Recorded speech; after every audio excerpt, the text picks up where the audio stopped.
பல்லடம் அருகே கல்குவாரியில் பணியில் ஈடுபட்டுக் கொண்டிருந்த தொழிலாளி கல்குவாரியில் பலியாகி இருக்கிறார். தவறி விழுந்து ஜார்க்கண்ட் மாநில தொழிலாளி பிர்சா முண்டா உயிரிழந்திருக்கிறார். கூடுதல் தகவல்களை வழங்குகிறார் செய்தியாளர் சிவராஜ். விவரங்களை பதிவு செய்யுங்க. நிச்சயமாக திருப்பூர் மாவட்டம் பல்லடத்தை அடுத்த காரணம்பேட்டை, கோடங்கிப்பாளையம், இச்சிப்பட்டி, 63 வேளாண் மலை உள்ளிட்ட பகுதிகளில் தனியாருக்கு சொந்தமான கல்குவாரிகள் ஏராளமான அளவில் செயல்பட்டு வருகின்றன. இங்கே தமிழகத்தை மட்டுமின்றி பிற மாநிலத்தைச் சேர்ந்த தொழிலாளர்களும் பணிபுரிந்து வருகின்றனர். இந்நிலையில் பல்லடத்தை அடுத்த கோடங்கிப்பாளையம் அருகே அப்புக்குட்டி என்பவருக்கு சொந்தமான ஏஜிஎம் கல்குவாரி செயல்பட்டு வருகின்றது. இங்கே வடமாநில தொழிலாளர்கள் மற்றும் தமிழகத்தைச் சேர்ந்தவர்களும் பணிபுரிந்து வருகின்றனர்.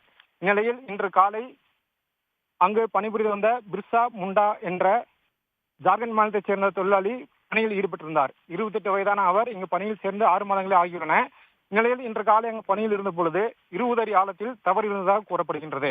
இதனையடுத்து அருகில் இருந்த சக ஊழியர்கள் கீழே விழுந்து படுகாயமடைந்திருந்த பிர்சா முண்டாவை மீட்டனர். தலை மற்றும் முறையில் அவருக்கு பல்வேறு இடங்களில் பலத்த காயம் ஏற்பட்டிருந்தது. இதனையடுத்து கல்குவாரி நிர்வாகத்தினர் அவரை கோவையில் உள்ள சிங்களூர் அருகே உள்ள தனியார் மருத்துவமனைக்கு அழைத்துச் சென்றனர்.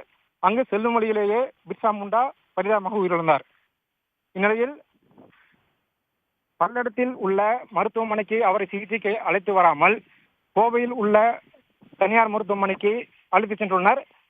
10 நிமிடத்தில் பல்லடத்திற்கு சிகிச்சைக்கு அழைத்து வரக்கூடிய நிலையில் கோவைக்கு 1 மணி நேரம் அவரை அழைத்துச் சென்றுள்ளனர். இதனால் சிகிச்சைக்கு தாமதமானதால் அவர் உயிரிழந்ததாகவும் கூறப்படுகின்றது. இந்நிலையில் கல்குவாரியில் பணிபுரியும் தொழிலாளர்களுக்கு உரிய பாதுகாப்பு உபகரணங்கள் வழங்கப்படுகிறது எனவும் கூறப்படுகின்றது. பல்லடத்திற்கு அருகாமையில் உள்ள கல்குவாரியில் இருந்து கோவைக்கு ஏன் அழைத்து சென்றார்கள் என்ற கேள்வியும் எழுந்துள்ளது. மேலும் இந்த விபத்தை மறைக்க கல்குவாரி தரப்பினர் முயற்சி செய்ததாகவும் கூறப்படுகின்றது. தொழிலாளி காயமடைந்தவுடன் அருகிலுள்ள பல்லடம் அரசு மருத்துவமனைக்கு அழைத்துச் செல்லாமல் விபத்தை மறைக்கும் நோக்கில் நீண்ட தூரத்தில் உள்ள கோவை தனியார் மருத்துவமனைக்கு அழைத்து சென்றதாகவும் கூறப்படுகின்றது. சிவராஜ், அவருடைய மரணத்தில் சந்தேகம் எழுந்திருக்கக்கூடிய நிலையில் வழக்கு பதியப்பட்டு விட்டதா? விசாரணையை காவல்துறை துவங்கிவிட்டார்களா? நிச்சயமாக தற்பொழுது பிர்சா முண்டாவின் உறவினர்களுக்கு தகவல் தெரிவிக்கப்பட்டுள்ளது. அவர்கள் ஜார்க்கண்ட் மாநிலத்திலிருந்து தற்போது வந்து கொண்டிருக்கின்றார்கள். இந்த கல்குவாரியில் பணிபுரியும் தொழிலாளர்களுக்கு தலைக்கவசம், பாதுகாப்பு கயிறு உள்ளிட்ட எந்த விதமான பாதுகாப்பு உரங்களும் வழங்கப்படுவதில்லை.